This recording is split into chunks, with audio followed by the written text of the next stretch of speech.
Zach. We are going to go live for some 5 to Thrive training. Thrive in your sales cycle, business and life. Here we go. Everybody, clap your hands. It's Friday. Here we go. We're going live. Look at that. We're live. 5 to Thrive training. Let's let everybody in on Friday. We are broadcasting on all the different platforms. Welcome, everybody. We're going to do some 5 to Thrive training. This is the system that changed my life. It's an amalgamation of a variety of different sales systems with philosophies that allow you to thrive. And what is thriving? To me, thriving is when energy creates its own energy. And that's the key to success, is when you can empower others to empower others, and even advance it to empower others, to empower others, to empower others. Knowing my life's mission is to empower over 1 billion people to be happy, you can see how exponential growth and acceleration happens so quickly, because all I need to do is empower 1,000 of you to empower 1,000 more, to empower 1,000 more. 1,000 times 1,000 is 1,000,000, 1,000,000 times 1,000, 1,000,000,000. So whoever you are, wherever you are, you have the capability to have serious impact. And that can be impact on your sales, on revenue, or on your business as a whole, or in your life. And this system works in all 3 of those. We're going to wait for everyone to join here. We are just rapidly adding all of our participants. I appreciate everybody and all the requests that we have. I am still considering launching a group coaching. So reach out if you want to email me, text me at 949-298-2905. Give me your vote of confidence in that. We're still adding people very rapidly. Thank you for everybody joining. We're going to do 5 to Thrive training, 5 simple steps to thrive in sales, business, and in life. And it's your energy empowering other energy to empower other energy. And that's how great companies are made. You don't have to sell. Others will sell for you because you just provide value. And it all starts with stimulating interest. Let's get started then. The first step in the 5 to Thrive methodology is stimulate interest. And I've broken it down to 4 simple ways to stimulate interest. The first being the most difficult today because of social distancing, but in person. In person, we need to stimulate interest, and we stimulate interest by asking a series of questions. And I break down the series of questions as simply, what do you like, right? What are you doing today? What do you like about it? What don't you like about it? Would it help you if? Let's go over that one more time.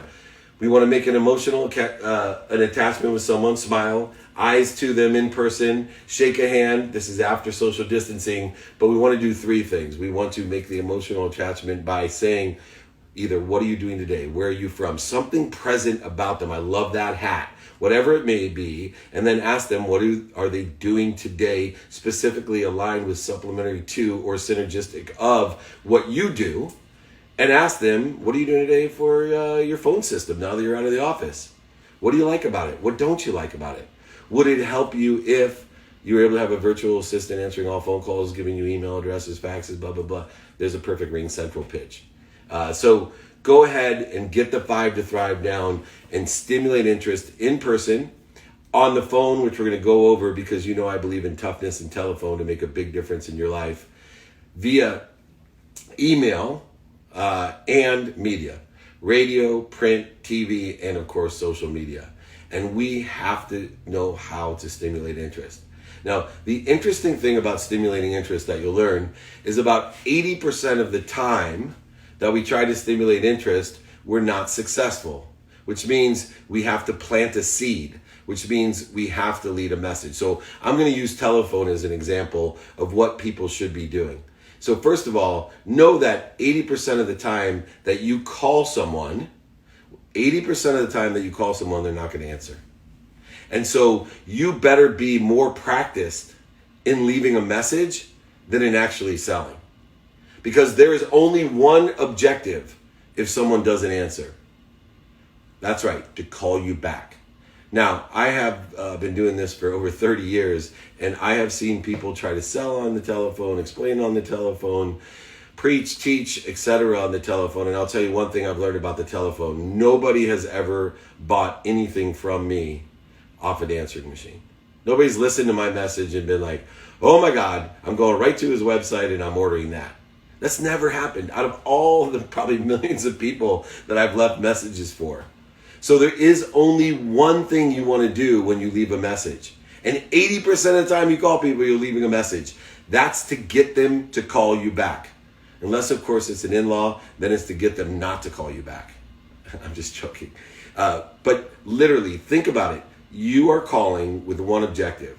Knowing 80% of the time I'm going to leave a message, my only objective is to get them to call back. Now, that changes exactly what you're going to say because you're not going to have to go through the credibility, emotional attachment, reasons, impacts, capability, the overall impact, or any features and benefits. Your only objective is to leave a credible message, a stimulating interest to call you back or email you back or DM you back. So how do we do that? We look at three things: the strength of your signal, of what that message is, how much energy does it carry, the spectrum of who you're leaving the message to, a sponsor or a power sponsor, and three, how clear is the message? Usually the best messages create some sort of compelling event or curiosity, value, right? To leave a message, most importantly, I like to leave messages asking people, hey, I'm calling because I'm interested in what you're doing. I'm buying what you have of understanding your service. Please call me back.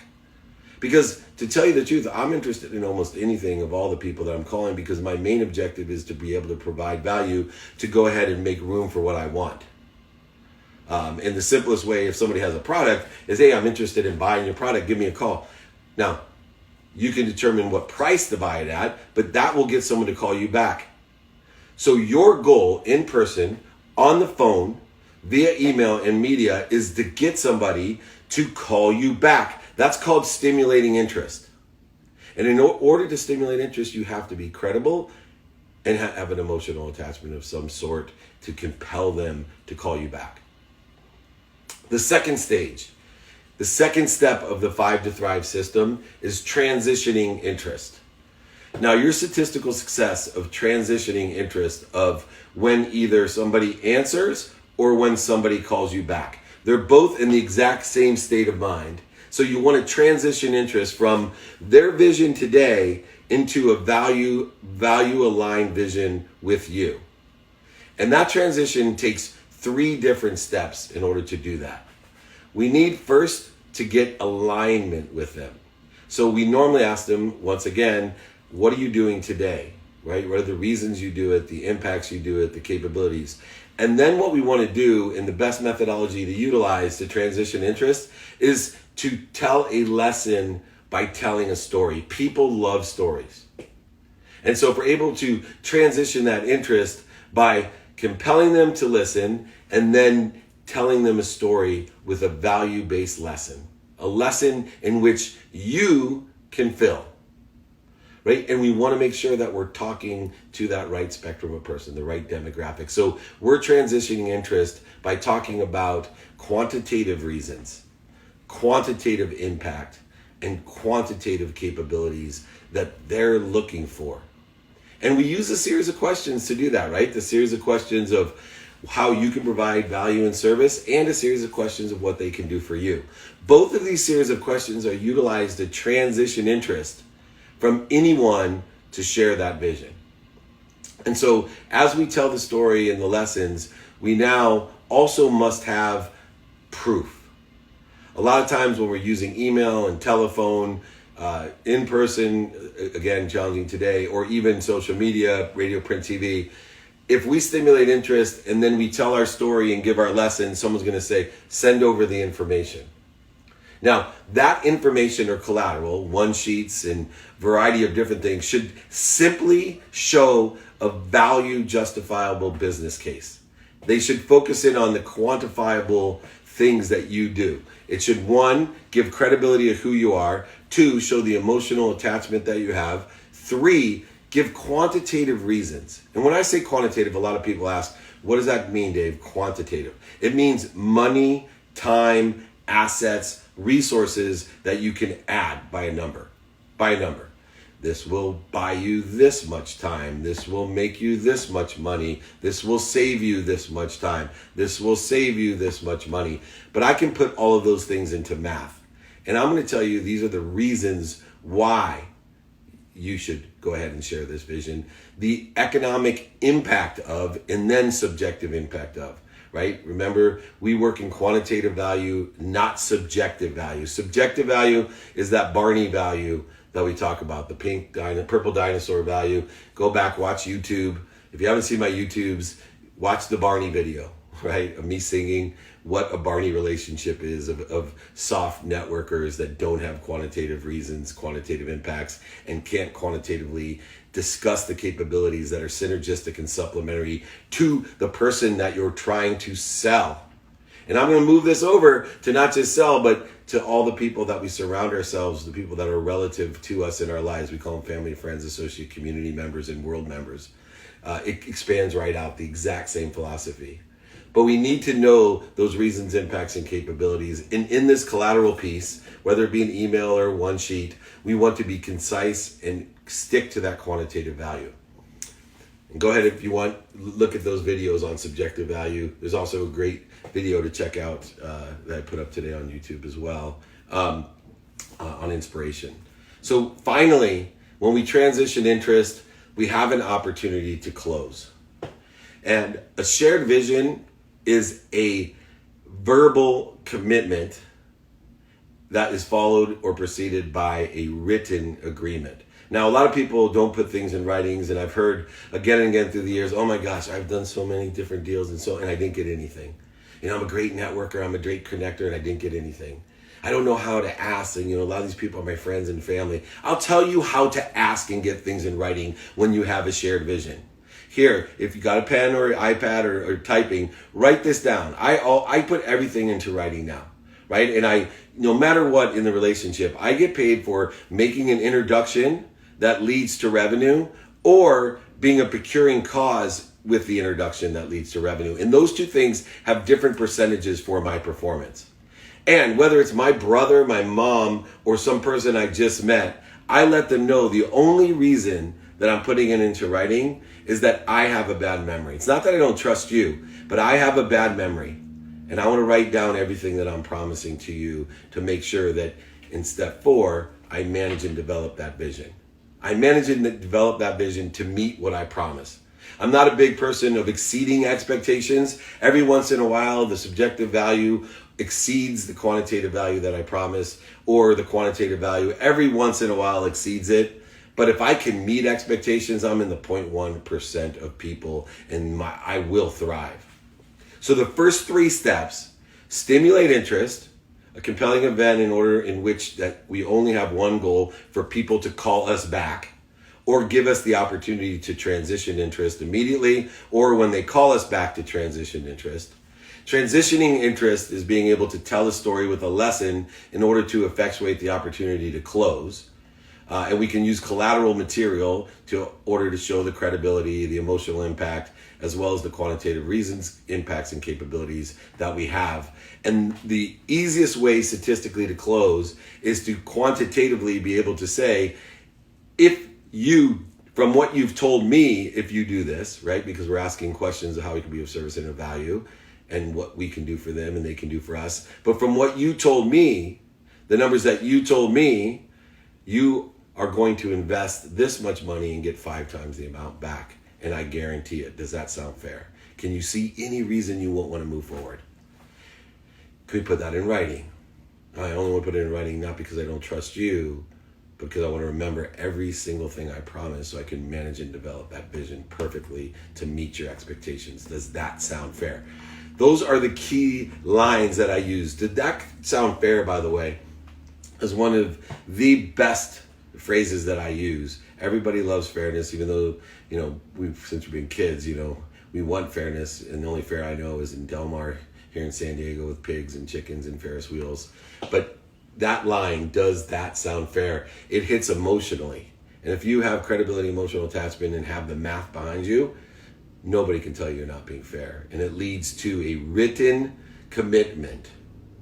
Now, when I give written commitments, I give guarantees. right? I only work month to month and guarantee profitability. Those seem to be the two things when people feel locked in or worried they're not going to make more money than they don't. Those seem to be the two reasons people don't move forward. And it's also the reasons deals don't work out when people aren't confident of it and they oversell, back end sell, manipulate, lie, and cheat. Which brings me to the ultimate of the first three steps, which is stimulate interest, transition interest, and share a vision. Out of all the things I've taught you, credibility is the most important thing. Because the minute you oversell, back end sell, lie, manipulate, or cheat, every other thing is questioned that you say. So I actually have even my own children and my own employees and my friends and family. They love to protect you or protect themselves. And they like what they call those little tiny white lies. They don't intend to do anything, but they can't feel confident enough that they can tell you the truth. What happens is, you know that these people love you, you know that these people have good intentions, but when you catch them in these little white lies, then your credibility and your trust is down. Now you're looking and seeing what big things are they lying about. And the truth is, most of the time, they're not. Now, I spent years because I was an overseller, back-end seller, manipulator, and liar with good intention, understanding why not only didn't I have credibility, but why others around me didn't have credibility, why I was looking for people to treat me the same way I was treating them. We need to work with the highest integrity and credibility. We have to pursue our own potential, our own truth, and give the truth the best that we can. Will we lie, cheat, manipulate, oversell, and back and sell? At times. Because of our ego, we won't want to hurt someone's feelings. We won't want to feel superior, inferior, or separate. Or we might just be fearful or anxious that they're going to get mad at us or not like us or love us or accept us or be connected to us. Or it might just be we need to tell that little white lie to save a little bit of time. Right? A little, not intended to hurt anyone, but intended to get the deal done faster or help somebody else out. It happens all the time. When you get a written agreement, most people will tell you I'm 80%, 90%, or some even 100% of the way there. I've had so many people when they get the written agreement, they're already spending their money. They're already spending their money and the agreement is just signed. Well, I'm afraid to tell you that you are only 20% of the way there. You're only 20% of the way there because the real business happens after you have a signed agreement. After you've listed out all the things that you promised to do and all the things that they promised to do. That's because the fourth step, you stimulate interest, transition interest, and share a vision. The fourth step is to manage and develop that vision. And that's 80% of the work. 80% of the work is managing and developing a vision. Now, that usually falls down because number one, people don't put things in writing and they don't list out what they're supposed to do or promise to do. That's the number one thing you need to do in order to manage and develop a vision so you can meet those expectations. Because the closer you come to meeting expectations, you will thrive. You will thrive. And you will empower others to go out there and tell everyone, hey, you got to do business with David Meltzer. You got to do this. This changed my life. It'll change your life. This was way worth it. I invested this and I made this. You got to go and talk to them. These ear pods are amazing. You got to get a pair, right? You got to switch off of that system onto this system. This has made me this much money, saved me this much time, made me so much happier, healthier, wise. Who knows? But that's how things thrive. And it starts with writing down what you promise. Usually an agreement's the best place to do that. Then once we have in context what we promise to do and what the other parties promise to do, we then can create a go, no go plan, right? The best way to meet the expectations is to set a go, no go plan and even discuss it during the time of sharing a vision. It will help you add value. It will help you add credibility. It will help you add impact, and it will allow you to accelerate and share that vision in a much more efficient, effective, and statistically successful way. What's a go, no go plan? I take everything that I promise within the agreement and I go ahead step by step and say, when I do this, I am going to come by and make sure you're satisfied. And if you are, you're going to tell me, let's move forward to the next step. It's the same way that habits and disciplines are formed. The same exact way, right? Lower the bar, consistent, persistent behavior. There is no room for uncertainty. And as you guys know right now, everyone knows that when we compress uncertainty, it causes fear, anxiety, causes shortages, voids, and obstacles. It takes our eye off of the objective at hand and puts our eye on the wall instead of the track. And we want to keep our eyes on the track, keep our eyes on the road to continue to accelerate and grow, not keep our eyes on the wall and smash into it. So create a go, no-go plan, preset it during sharing a vision, and manage and develop the vision from there, which allows you to change what you promise. It allows you to always be aligned incrementally. It allows you to hold your credibility, your emotional attachment, and remind them of the quantitative reasons, the quantitative impacts, and the quantitative capabilities in which you have promised and now you have met. Each step of the way, according and aligned to the written agreement that you already have. And all of this doesn't take much time.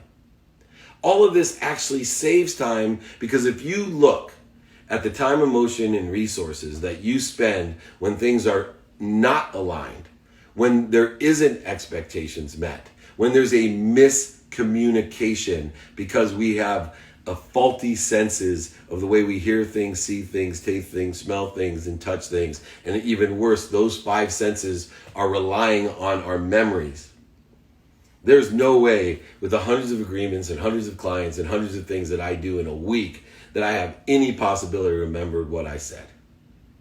Even if I was Jim Quick and utilizing all of his great systems of the power of the memory and mind and habits, etc., there's just too many variables for me to understand. I know he just wrote a book called Limitless, and I'm probably limiting myself, but as far as I know, it's much faster even than to memorize it for me, to write it down and then utilize it with a go, no-go plan.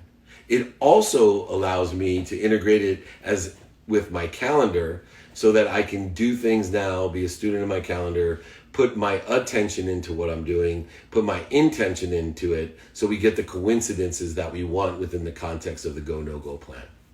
We want to manage and develop the vision so we get to step 5, which is thrive.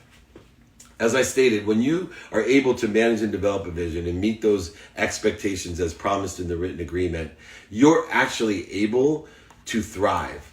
And that thriving will exponentially grow. The problem is that people's perspective don't understand thriving. We're all thriving. They confuse it with being stuck. And the reason they confuse thriving with being stuck is that they don't see incremental growth. They don't look for incremental growth. Remember what I told you about the senses. They're very inaccurate. The way we see, hear, taste, smell, and touch things are very inaccurate because they are all reliant upon our memory. So I'll give you a quick example of what I mean. If I held up 20 strings, and in those 20 strings, one of those, they're all the exact same size, 19 of them, and one of them is 1 millimeter longer than the others. Would you be able to discern that? Would you be able to tell whether that is? No, because our senses aren't that accurate, and our memories, we went through it, could not only detail what 1 millimeter looks like, but also even remember out of the 20 which one looked differently than the other ones, if they all were the same exact, except for one was 1 millimeter more. Why is that important? Because if we use segmentation in order to effectuate thrivation, in order to effectuate thriving, we can go a whole year and impact one person. A whole year and impact one person that's out there telling one person a year, you got to go do business with Dave Meltzer. You got to go do this as a family. You got to go do this as a community, as a state, as a country. One person in a year. And most people would not raise their hand for that. Most people would not be satisfied. They would say that they were stuck, that they were doing something wrong. But if you're learning and accelerating and growing in order to get that one person, what if in segmentation, it only took 11 months to get 2 people, and then 10 months to get 4, 9 months to get 8? And what I suggest everyone do in order to understand the full effect of the 5 to Thrive system, whether it's in selling, whether it's in your professional business life, or whether it's with your personal life. Understanding that to stimulate interest, transition interest, share a vision, manage and develop a vision allows for incremental, exponential acceleration of value, of progress. So what does that mean? If you have a goal, go ahead. If you have a big, audacious goal, I'll give you one of mine. I'm going to impact over 1 billion people to be happy on earth. I'm going to create a collective consciousness that's going to change the earth, make our perspective one of abundance, not scarcity. I'm going to create happiness, which is going to be the strongest virus that's created by witnessing it and spread by everyone sharing happiness. And the 1 billion people or over 1 billion people that I impact will someday, because one speckle of light overcomes 1 million speckles of darkness, will someday create a happy population, a huge collective consciousness. Now, when I thought of that big, audacious idea, my ego says, oh, whoa, who do you think you are? Who do you think you are? You're a middle-aged mutant turtle. Are you kidding me? How can you impact over 1 billion people, change the Earth's entire energy to happiness? I just used segmentation. I used segmentation and said, what if it took me a year to make one person happy? 1 year. And teach them not only to be happy themselves, but to empower one more person to empower one more person to be happy. Well, if I could get 1,000 of those people, so what if it took me a year for the first person? How many segments would it take me in order to effectuate it? And if you do the math out to 1 billion, it's about 60 segments as they double. Well, I was 50 years old. I said I'd have to live to 110. That's good because I'm going to live to over 111.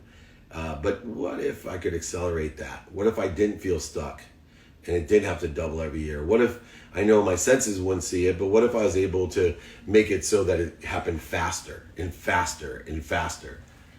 What if I could half the 60 segments, half that even, or half that even, and go in that exponential growth and acceleration and watch how quickly we could get to 1 billion?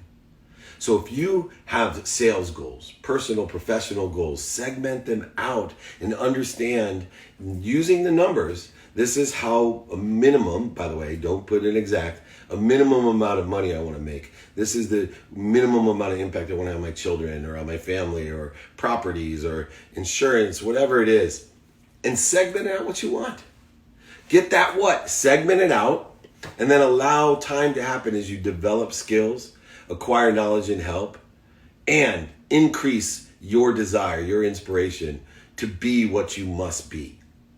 This is the secret. And so as you segment out what you want, you now can work on the skills to make it more efficient, effective, and statistically successful. You can go ahead and say, I need to look at this many people. And I'll give you an example. I do some executive coaching for a real estate agent who came in years ago bankrupt.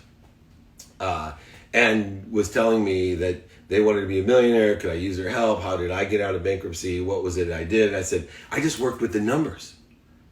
So let's look at where you want to be. He says, I want to have $1 million by the end of the year in commissions. I said, okay, how many houses do you have to sell in order to get there? And he told me that number by the average or median of the houses that he had. And I showed him ways that he could increase the median by going to different neighborhoods with a different strategy and a different relationships. And all of a sudden, what if we could double the average value of the home he was selling? Then he had to make less sales. Anyway, we came up with something that he agreed upon. And then we said, all right, how many people in person do you have to ask a day to be sponsors and power sponsors? A sponsor is someone that will find someone that can help you, and a power sponsor is someone that not only can help you, but will find someone to help you. And so how many of those people in person, on the phone, via email and media, radio, print, TV, and social media, do you need every single day? And we went through that, and I asked him, well, how many doors are you going to knock on? Because he went through like the typical real estate, we call this many people, I email my friend, right? Look, how many people are you going to knock on there? I'm not knocking on doors. I said, neither is anybody else. What do you mean? Neither is anyone else. You talk about the extra mile, I'm talking about the empty mile. I'm talking about the empty mile. How many people do you think you have to knock on every day door in order to get that many listings? I think it was 3 listings when we came up with the medium amount of homes in order to effectuate 3 listings a month. And he told me 50. Except he did 50 a day, right? 50 times 30 was 1,500.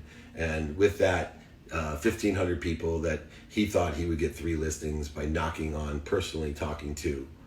And so he did it. Today he makes over $3 million a year, and he still knocks on 50 doors a day, makes the same amount of phone calls a day, sends the same amount of emails a day, all asking how he can be servicing of value and saying, do you know anyone that can help me? What do you like about your home? What don't you like about a home? Oh, do you know anyone that's selling a home? What do they like about it? What don't they like about it? Utilizing the 5 to Thrive system, he went from bankrupt in less than 3 years to $3 million a year in commission, and has his own office and his own brokerage and building out a humongous team in order to scale. Why? Because he thrives. Because he learned to stimulate interest in person, on the phone, via email and media. He learned to transition that interest by using that story in a lesson. He learned to share a vision, right? Asking and quantifying the reasons you should use him, or your friends should and family should use him, the impacts that he would have, and the capabilities that he has in order quantitatively to sell your home quickly and for a higher price. And he put it all into writing. And then he had a go no go plan as he went to manage and to manage and develop the expectations, to meet the expectations, so that when he sold the house, whether it was exactly what the person wanted to sell it for, or the economy changed or whatever, that they were out there saying, you got to use this person, and the company thrives and he thrives. And you too can do that in anything in your life. I appreciate your time to learn the 5 to Thrive. I'm more than happy to send. I have a worksheet on the 5 to Thrive. So if you're like me and take really bad notes, I have everything written out for free for you. Also, my books are for free. Connected to Goodness goes through a lot of principles and values that are tied into the 5 to Thrive. But we do have a worksheet for everyone available for you, so you can reach out to me at david@dmeltzer.com or 949-298-2905, or Google me and DM me, whatever you want to do.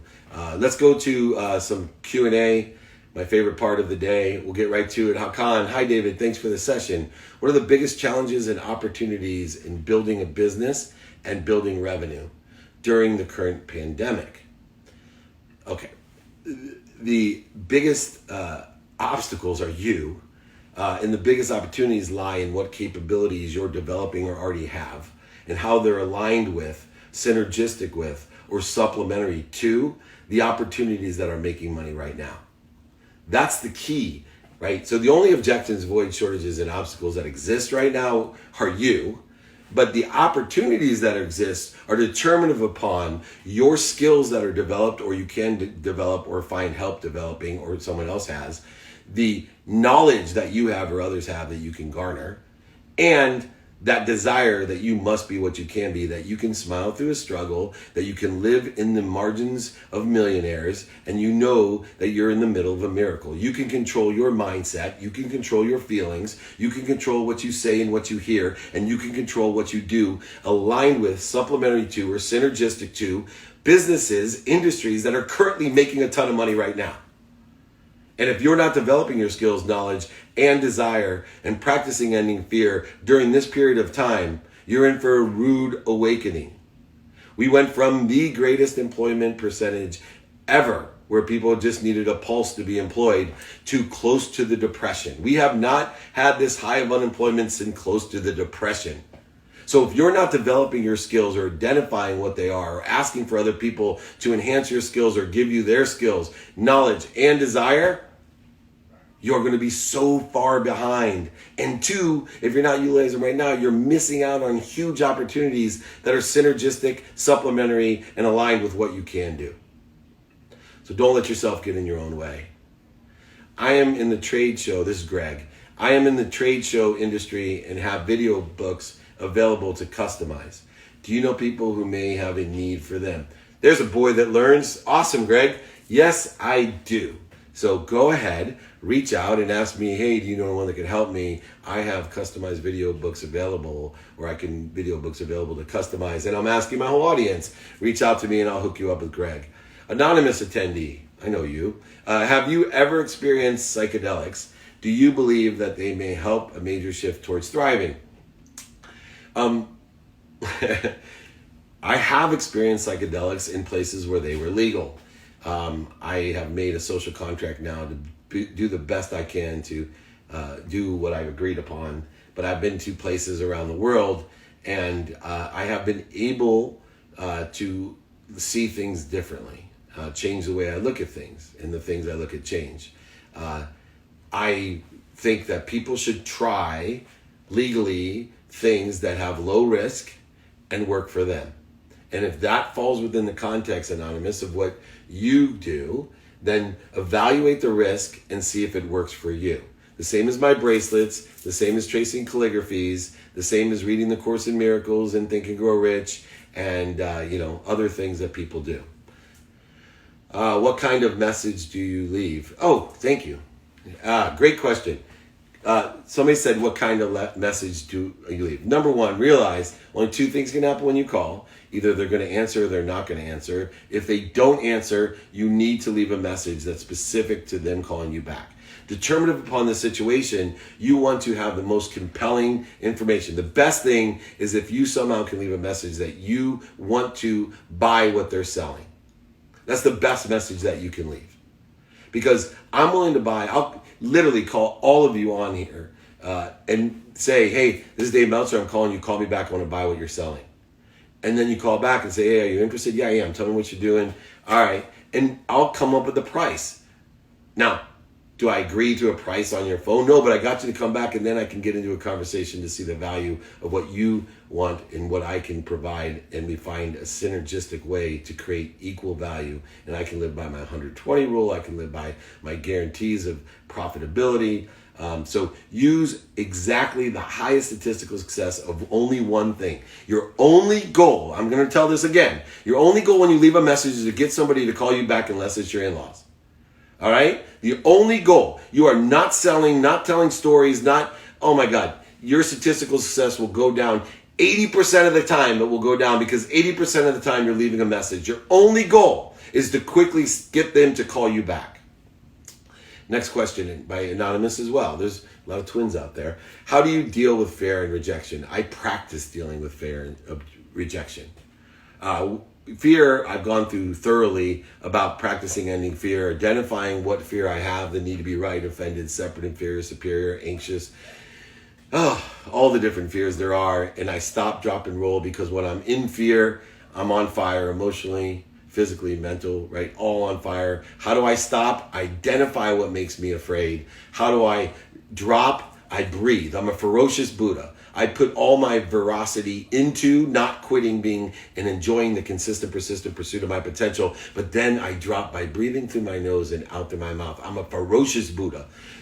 Down through my mouth. I drop and then I roll to the higher plane, the higher trajectory where I started my day. I find it through meditation in the beginning of the day, my highest frequency, my plateau and grow attitude. That's what I do. How do I deal with rejection? I believe and put myself in a mindset that I'm only so many no's from getting what I want. I used to tell myself I'm 25 no's from getting what I want. So when I got to 5 no's, I'd be more excited. And then at 10 no's, even more excited. At 20 no's, at 24 no's, I was the happiest guy in the world because I knew yes was coming. That's the truth. Every no you get, you're closer to a yes. I promise you. So be excited when you get them, learn from each no, and keep accelerating and growing. And it won't take you 25 to get there, I promise you. How does one know where the balance between overselling and underselling is when presenting their product or service? Dennis, thanks. So what I do is I try to formulate my value first. I call it the 120 rule. I wake up in the morning in a meditation and dream about $100 bills all over my room. And I think about handing it out and asking for $20 back.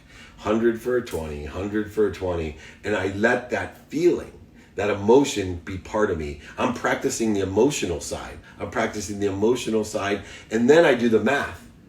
I don't get in front of people unless I feel 120 and I can prove it. And so if I am exaggerating any part of my value, if I am not telling the truth, and it's so funny that you put underselling because I think that is done far more than overselling, right? I think people undersell because they're afraid.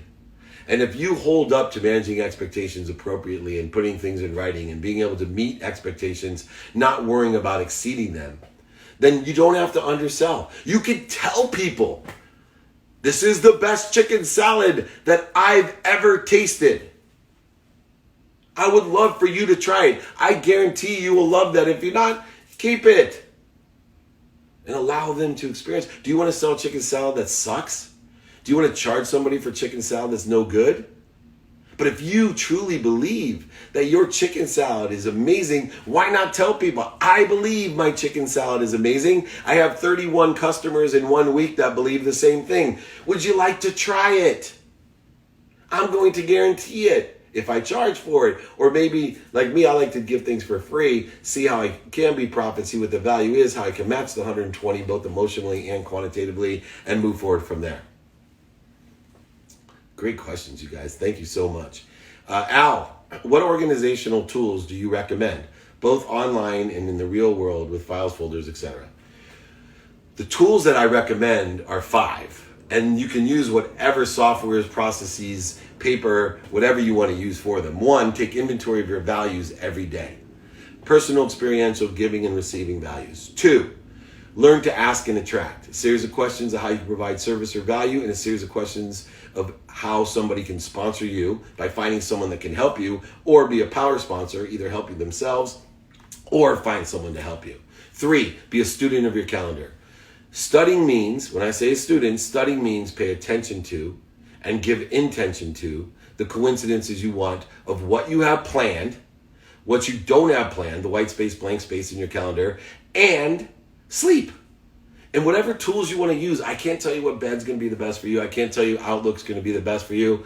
I just don't know. But if you are a student in your calendar, keep trying different things until you find the most efficient, effective, and statistically successful thing for you, and then keep looking for better.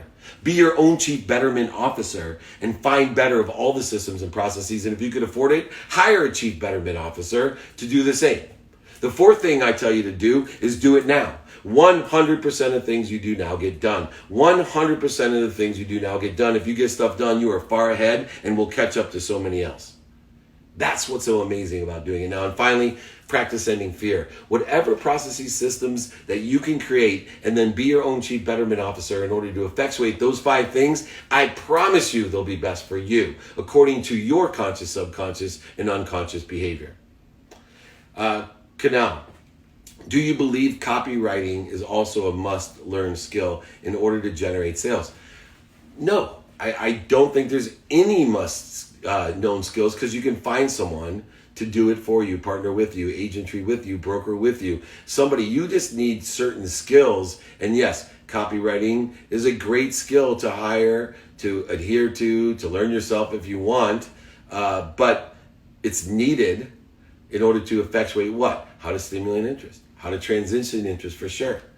Copywriting absolutely allows you to communicate effectively, credibility, emotional attachment, quantitative reasons, impacts, and capabilities, and overall impact. It also describes the features and benefits of what you're doing, which is the least important and the most used.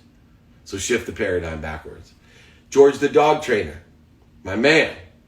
Speak of George the dog trainer, quick story, because I think everybody needs to know this. I was speaking at a big event at the Long Beach Convention Center, and George the dog trainer, who's in his 20s, came up to me and said, Mr. Meltzer, I really want you to do one-on-one training with you, but I can't afford you. I said, how do you know you can afford me or you can't afford? He said, well, someone like, I said, whoa, slow down there, George the dog trainer. And he had a motorcycle helmet that was a dog head. It's really cool, actually. And I said, look, if I were you, I'd ask if I had a dog. He said, why? Do you have a dog? I said, yeah, actually, I just got a puppy, and it's a pain in my butt. Oh, what do you like about the dog? Oh, it's so cute. What don't you like? Well, it pisses and pees and shits everywhere. Would it help you if I trained your dog, and could you train me if I train your dog? That's selling, right? And that's what George the dog trainer learned, and I've been coaching George the dog trainer. What are your feelings regarding being big picture versus detail oriented? Look, you got to know your what. You got to know your what, and then fill in the details behind it. Have opportunities, options in order to pivot and change, but to enjoy the consistent, persistent pursuit of your big idea. If you want something, why not think of the biggest, limitless thing that you can? We are the limit of ourselves. We got to think bigger and ask bigger, and then fill in the details behind us with the knowledge, skills, and desire that we or other people, sponsors and power sponsors, have in order to effectuate or help us with that. Anonymous, big family. Please, I want to know if I would get training on my business here. Yes, there's plenty of training on your business here. I'm thinking about doing group trainings, other things in coaching. So please reach out, Anonymous. We'd love to help you and get specific and ask specific questions on training on your business, whatever that may be. I'm happy to answer it. Joseph, this feeling of being stuck, how do you find your true purpose? Not just being good at what it is you're currently doing. True purpose is found by those who can find light, love, and lessons in everything. There is a purpose or a meaning in everything you see. And you give that purpose and meaning to everything that you see. So everyone should be in the practice of finding the purpose or meaning of everything they see or do or want to do. There's not anything, people look at my life and, oh my God, that must be amazing. Look, there's things I have to learn to love every single day. Every single day, I have to look and see. I've dealt with the greatest athletes, celebrities, entertainers, executives, politicians, people that other people admire and want to be. And guess what? The one common denominator that they have is they're able to find the light, the love, and the lessons of the percentage of the things they have to do that they don't love. If I look at football players like Marcellus Wiley, he was the best articulated when I said, man, doesn't it bother you that you've given away all your privacy and you got ESPN and you got playing? And he said, Dave, look, I love playing football. I play football for free, but I get paid to do all the other stuff, and that's why I love to do all the other stuff. Being paid can allow you to have purpose, just so you know. Don't lie to yourself. Now, I'll give you an example. One of my coaching clients said he hated emails. I said, you don't hate emails. You just haven't given purpose or meaning to the emails. You haven't found the light, the love, or the lessons in the email. No matter what, I hate emails. I said, I'll give you $1,000 for every email you receive, $2,000 for every one you send. You love emails now? How many are you going to send and receive now? Purpose can come with payment. It's okay. It's okay. Make a lot of money. Payment's great when it's coming through you for others, and the purpose of that has an extended purpose to it, meaning the quantitative value that you receive then goes through you to others. So if, that's to buy your mom a house, shoveling shit with your hands 6 days a week, 12 hours a day, have some purpose and meaning, and you live a happy existence and you find the light, love, and lesson in it because you give meaning and purpose to everything you see. And it's a lot easier when you see it through you, not for you. Blaine, how to get more confident when sharing your value proposition. Practice. Great question, Blaine. Everything about confidence is in practice. Everything, when you're not confident, go to practice. Right? When you're not confident, go to practice. Utilize the conscious, subconscious, and unconscious continuum so that you feel confident.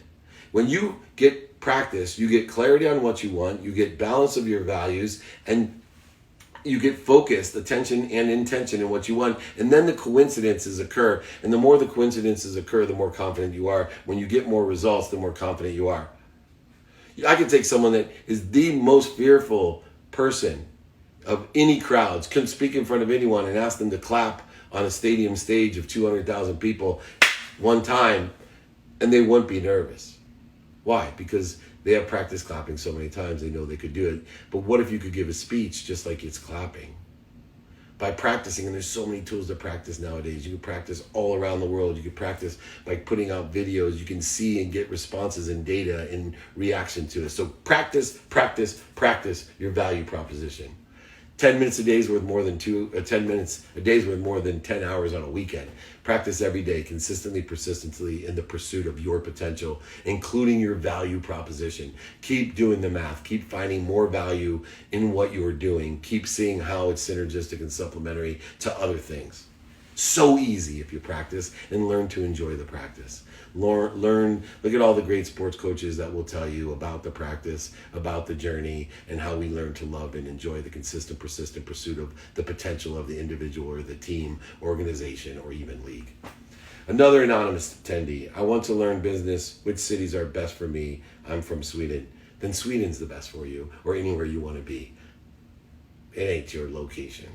It ain't your location. It's your vocation, your skills, knowledge, and value of inspiration.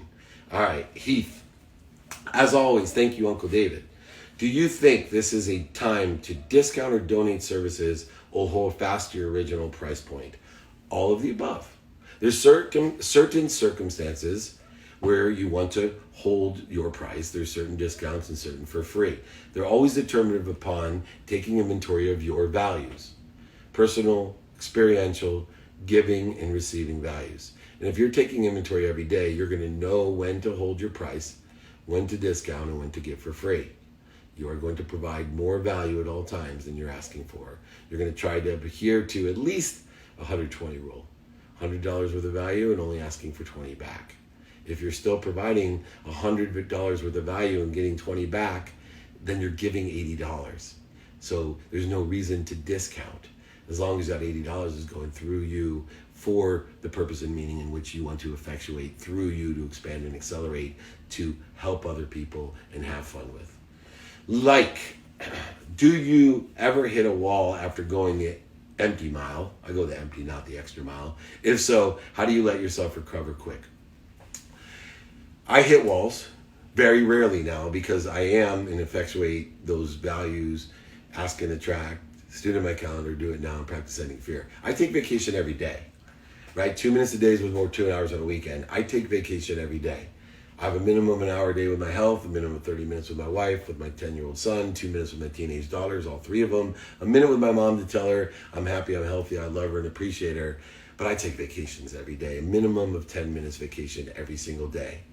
But I study sleep. Sleep allows my body to recover. And then I have utilized studying sleep and meditation in order to effectuate acceleration and growth of the connection that I have by clearing the interference, the corrosion, to the most powerful source of light, love, and lessons that I'm always connected to. I am not as motivated as I used to be, but I'm exponentially more inspired. Let me say that one more time. I am not as motivated as I used to be, but I'm exponentially more inspired. Motivation is only needed to get started.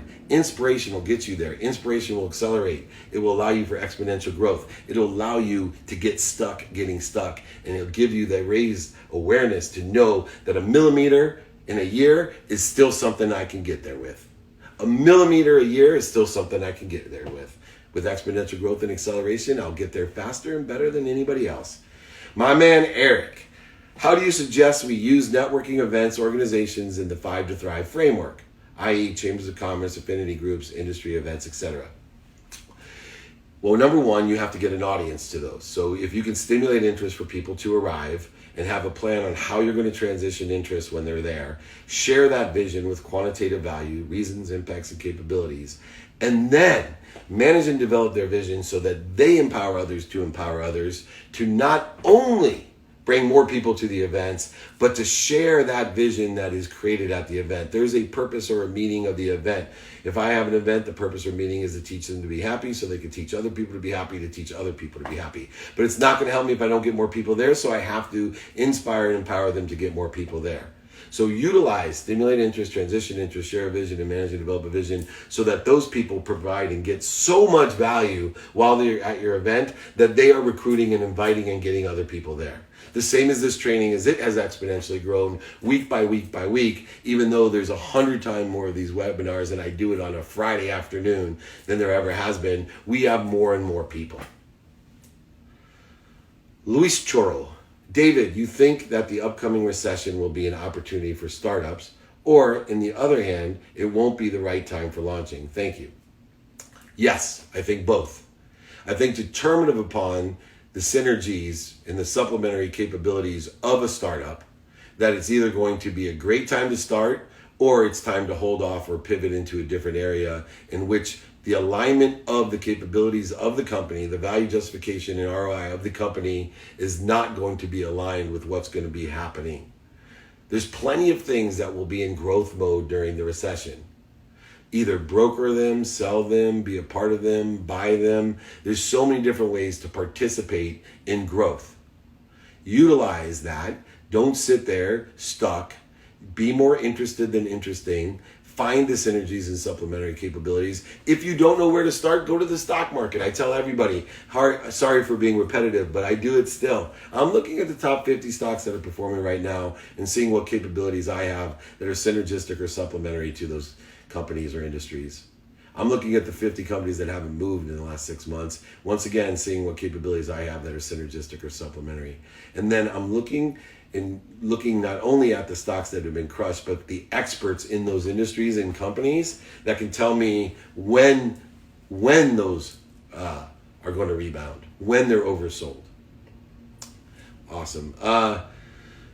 Dejana, if you are promoting your business over social media, how is it important to be present by person there?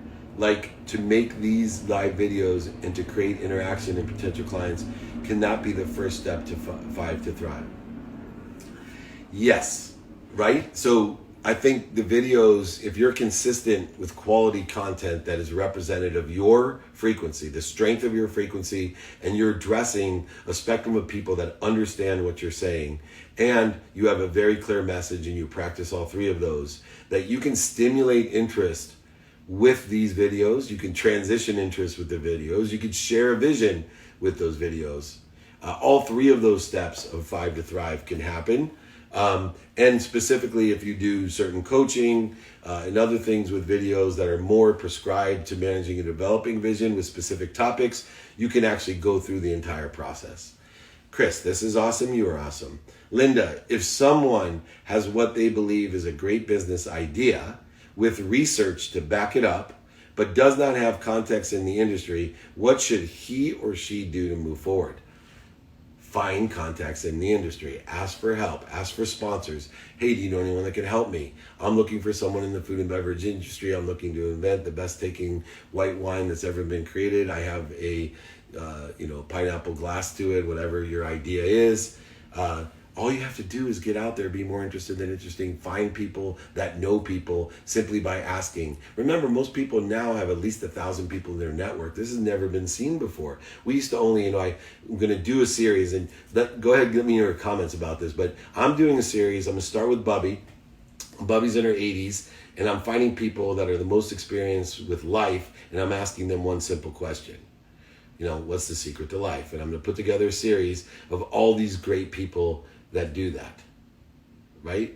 So I'm looking for the experts, the people with situational knowledge, and what I want to find. CJ, how do I gain assets and maintain them from turning to liability, and how so in the field of art? Now, you have to look at two things in all industries. Now, I'm not the most well-versed in art. My palette and education is not in this space. Although I do and have invested in an art CRM, an art dealer CRM that does really, really well, Artinol. The way that we do that, though, is two factors. I talked about this earlier today. One is time, and two is risk tolerance.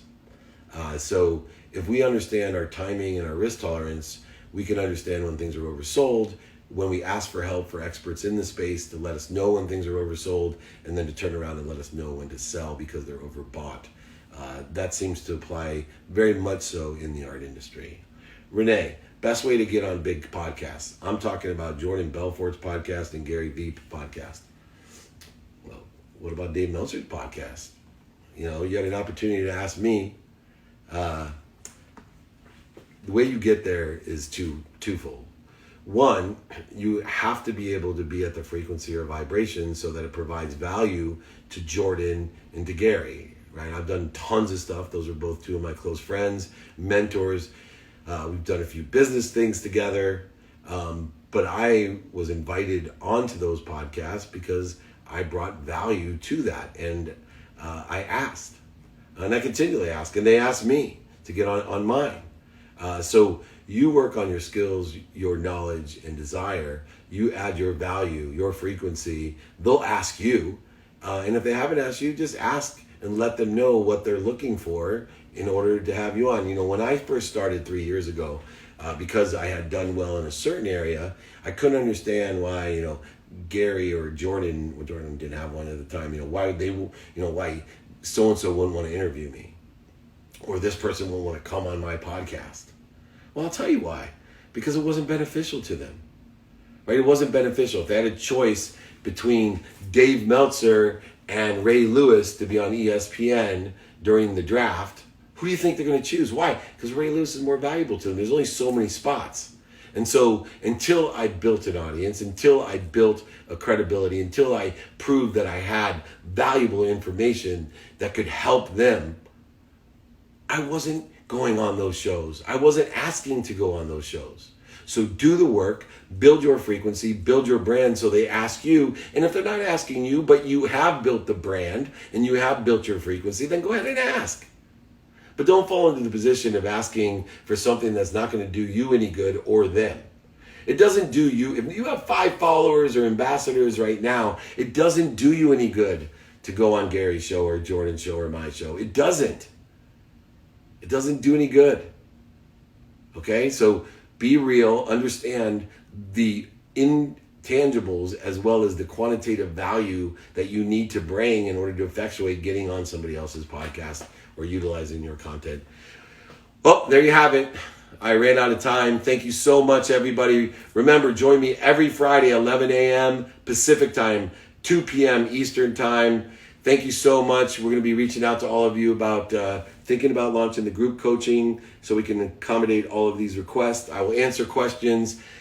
David Meltzer at dmeltzer.com. dmeltzer.com is my website. My text is 949-298-2905. Thank you. Have a wonderful weekend. Be kind to your future self. 5 to thrive. Thrive. Do good deeds. You be happy. Thank you so much. Have a great day.